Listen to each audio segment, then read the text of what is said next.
Talvez tenha sido a constância. Anos e anos sentando-se no mesmo lugar, encarando o vazio na forma de estante. Ou talvez tenha sido porque tinha que ser. O facto é que nessa nova temporada de Olhares Perdidos, Eurídice começou a se sentir diferente.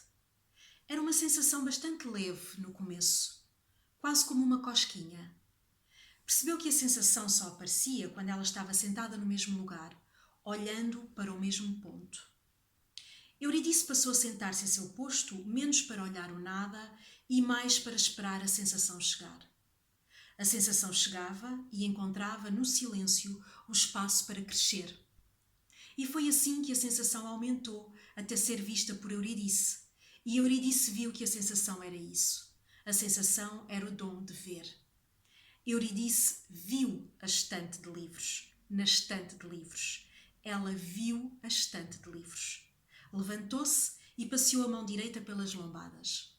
Dostoiévski, Tolstói, Flaubert, Gilberto Freire, Caio Prado Júnior, António Cândido, Virginia Woolf e George Eliot, Simone de Beauvoir e Jane Austen, Machado e Lima Barreto, Hemingway e Steinbeck. Alguns livros ela tinha lido e esquecido, outros tinha comprado e esquecido de ler. Alguns foram acrescentados por Antenor, que comprava livros como quem compra lanternas. É bom ter em casa os maiores pensadores do mundo para se um dia precisarmos deles. Era uma biblioteca sólida. Voltou para o sofá na companhia de um livro e, pela primeira vez em muito tempo, dedicou às páginas a sua total atenção.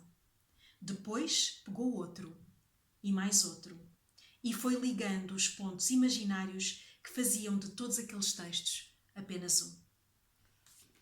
Olá, leitores e leitoras, bem-vindos a mais um vídeo da Biblioterapeuta.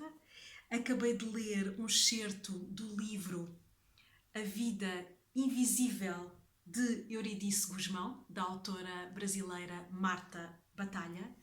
Um romance que se lê, pelo menos que eu li muito rapidamente, em poucas horas, numa viagem entre o Porto e a Covilhã, e um romance de que gostei muito. A Vida Invisível de Eurídice Gusmão conta a história de duas irmãs, nascidas no seio de uma família bastante tradicional no Rio de Janeiro, na primeira metade do século XX. Aliás, é bom que se diga que elas são ambas filhas de pais portugueses imigrados no Rio de Janeiro e, como todas as meninas dessa época, estavam a ser e foram criadas para serem um dia boas donas de casa e boas mães. Acontece que tanto uma como a outra, tanto a Guida, a irmã mais velha, como a Eurídice, a irmã mais nova, tinham potencial para ser muito mais do que isso. Poderiam ter sido, a par de boas mulheres, esposas, donas de casa e boas mães, poderiam ter sido muitas outras coisas. E esse potencial perde-se de certa maneira. Daí a palavra invisível no título, porque pelo menos Eurídice, ela tenta nessa vida muito caseira que ela tem descobrir-se e reinventar-se e explorar as suas capacidades, desde a culinária até à costura. Revela-se uma grande empreendedora, uma mulher com grandes capacidades para fazer negócio, embora o marido, quando descobre, não aprecie muito que ela esteja, enfim, a explorar essas outras valências da sua vida. Mas o facto é que ela vai vivendo essas outras facetas de uma forma muito, muito recolhida, até quase sem o conhecimento dos próprios filhos. E tanto os filhos como o marido não veem nela outra coisa a não ser uma mãe e uma dona de casa. Daí essa invisibilidade. É um livro que, nesse aspecto, chega a ser bastante frustrante.